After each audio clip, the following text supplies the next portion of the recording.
I also want to ask you, we are required here to talk about Elon Musk at least once a day, at least if I get my way. And now House Republicans seem to be almost claiming Elon of one of their own, which is an interesting dynamic. They've suggested that all records should be preserved of Elon's bid to take over Twitter, that the board should preserve all those records. Now, number one, don't they already have to do that because the SEC?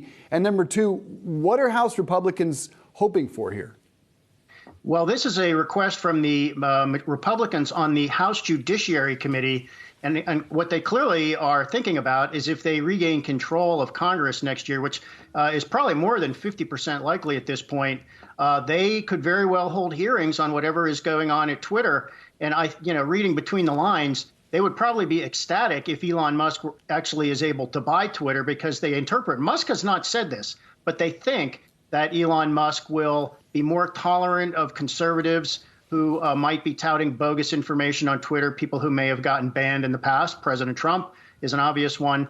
So they think Elon Musk might be more forgiving. So if Elon Musk is not able to buy Twitter, what I think these House Republicans are saying is if we control the House, we're going to hold some hearings and we're going to get all up in your grill and try to embarrass you in front of the public for spurning Elon Musk. That's the way I understand this request. And so, Rick, is this about internal documents, meetings that they would have about where to move forward with this particular consideration of whether or not Elon Musk's bid suffices? And quite frankly, it still needs to come down to shareholders, too, at the end of the day. But as I'm looking at it right now, I mean, I've got the SEC filing right in front of me, so it's got to be beyond what is searchable on Google for the GOP.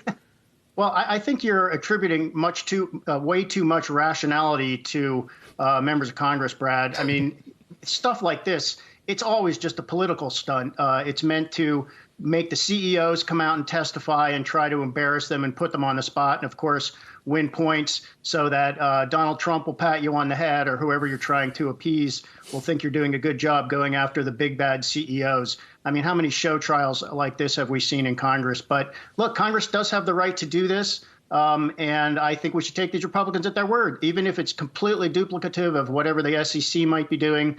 If they feel like Elon Musk gets a raw deal, then they're going to call the Twitter board to a show hearing. Rick, if you had to guess, what is Elon Musk's political leanings? Is he a true libertarian? He is. He does seem to be a libertarian.